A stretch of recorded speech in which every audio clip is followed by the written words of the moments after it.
It is often said that only 10% of Americans have passports. But that has not been true for more than 20 years. At first, Elijah Stem was confused when he unwrapped the Christmas present from his girlfriend, Margot. It was red.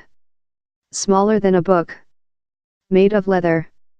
And then he realized. It was a passport cover. Elijah, a 21-year-old politics student from Philadelphia, has never left the United States. His gift was a trip to Canada in March, Niagara Falls followed by Toronto, and help getting his first passport. I didn't expect anything like that as a present, he says. I was extremely happy. There is a myth, found easily online, that only 10% of Americans have passports. While that was true in 1994, the figure now is more than 40%, and it grows every year. Elijah is part of a trend. For Lisa Del Pinirati, a professor of tourism at George Washington University Business School, there are 3 reasons for the rise. Firstly, the 9/11 attacks meant the rules changed.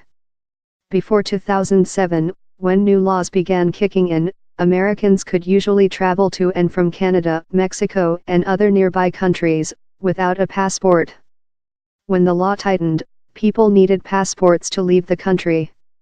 Within 3 years, the number of U.S. passports in circulation had grown by 20 million. Secondly, a growing economy, budget airlines, and falling oil prices, means travel is easier, and cheaper, than ever. I just saw an ad for a $90 each-way flight to England, says Professor Del Pinirati. Who's going to pass that up?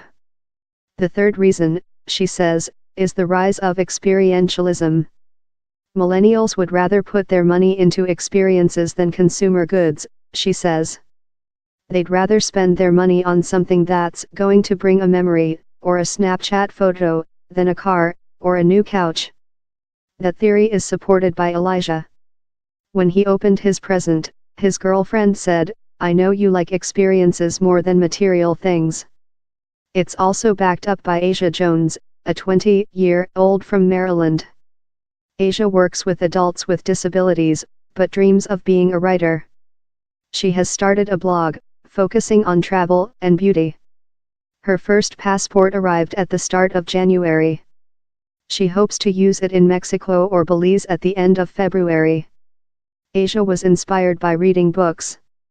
I've read lots of romance novels, falling in love with millionaires, traveling the world, she says.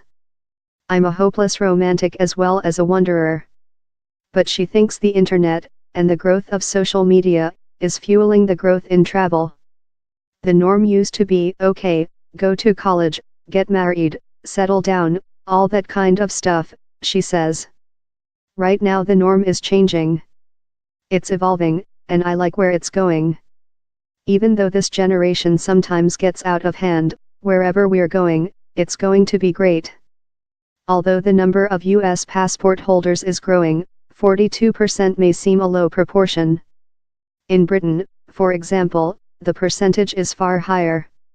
In 2011, when the last UK census took place, 76% of people in England and Wales held a UK passport. Only 17% had no passport at all. However, a passport-less American can travel thousands of miles further than a passport-less British. Morgan Grant, a 22-year-old student from Maryland, got her first passport this month.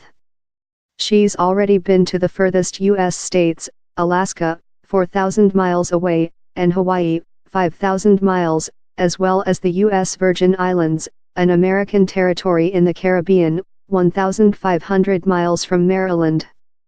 But despite being widely traveled, Morgan decided she needed a passport. For her, it was a political decision. I feel like I need an option to get out, she says. If this man, President Trump, is going to keep on tweeting at Kim Jong-un about his nuclear button, I need an option to leave. 8% annual increase in journeys abroad. 80,226,167 total number of overseas journeys. 39% of journeys were to Mexico. 17% to Canada, 17% to Europe. Hilary Cassoday, a 25-year-old maths teacher from Indiana, has had a passport for a year. When asked why she didn't get one sooner, she says fear played a part. People think everything here, in the US, is safe, and everything outside that border is unsafe, she says. But, in March 2017, her college went on a trip to Northern Ireland. I really think it was the highlight of my year, she says. As a teenager, Hilary read the book P.S. I Love You, a story about an Irish couple by Cecilia Ahern, and watched the film.